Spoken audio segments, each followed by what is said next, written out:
जेव्हा दुकान चालायला लागतं तेव्हा गिरायकांची कमी नसते. आता आमचं दुकान चांगलं चालू आहे,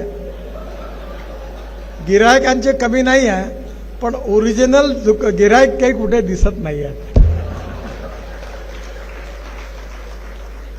पण जे आज आहेत त्या माझ्यासारख्या लोकांनी हे नेहमी लक्षात ठेवलं पाहिजे की आजचा दिवस जो आम्हाला पाहायला मिळाला तो केवळ आमच्या कर्तृत्वामुळे नाही, तर असंख्य लाखो कार्यकर्त्यांनी प्रवाहाच्या विरोधात, सत्तेच्या विरोधात आणीबाणीमध्ये 2-2 वर्ष तुरुंगवास सहन केला, अनेक आपत्त्या सहन केल्या, आंदोलनं केली, लाठ्या खाल्ल्या. त्या अनेक लोकांच्या बलिदानातून, तपश्चर्येतून आज आम्ही खऱ्या अर्थाने सत्तेमध्ये पोहोचलो आहोत. नितीन या संभ्रम कसला? नितीन गडकरी खरं बोलले. नितीन गडकरींनी या देशातल्या भारतीय जनता पक्षाच्या सद्यस्थितीविषयी परखड मत व्यक्त केलं आणि ते सत्य आहे.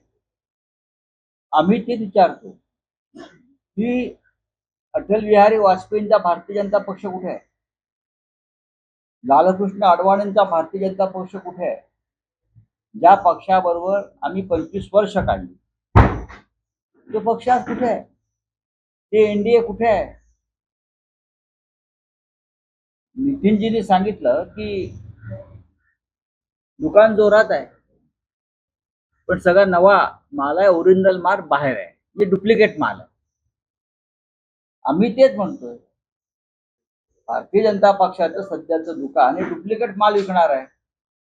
आणि नितीन गडकरींसारखा ज्येष्ठ नेताही तेच सांग.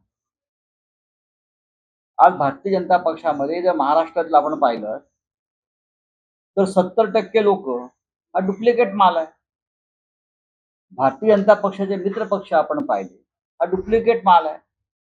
हे आता आम्ही म्हणत होतो तोपर्यंत ठीक आहे, पण आज तुमचेच ज्येष्ठ नेते जे संघ परिवाराशी संबंधित आहे, ज्यांनी या महाराष्ट्रात आणि देशामध्ये भारतीय जनता पक्ष उभा करण्यासाठी संघर्ष केलेला आहे, जे भारतीय जनता पक्षाचे राष्ट्रीय अध्यक्ष होते, महाराष्ट्राचे अध्यक्ष होते, असे सन्माननीय नितीन गडकरीजीने जे सत्य सांगितल्यावर आम्ही याच्यावरती फार भाष्य करावं असं आम्हाला वाटत नाही.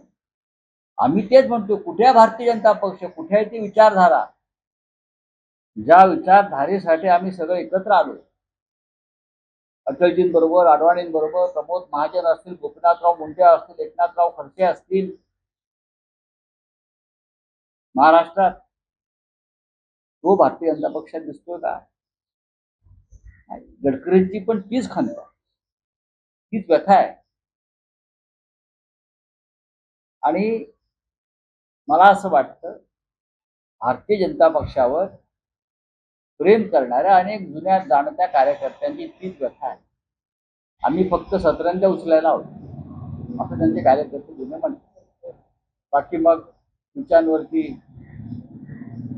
ज्याने भारतीय जनता पक्षाला आयुष्यभर धुतलं आणि भारतीय जनता पक्षानं भ्रष्टाचारासंदर्भात ज्यांना धुतलं, असेच सगळे लोक आसपास आहेत. काय ना मला आहे सर, गडकरींचं अभिनंदन केलं पाहिजे की त्यांनी सत्य बोलण्याच्या परिस्थितीमध्ये हिंमत दाखवली.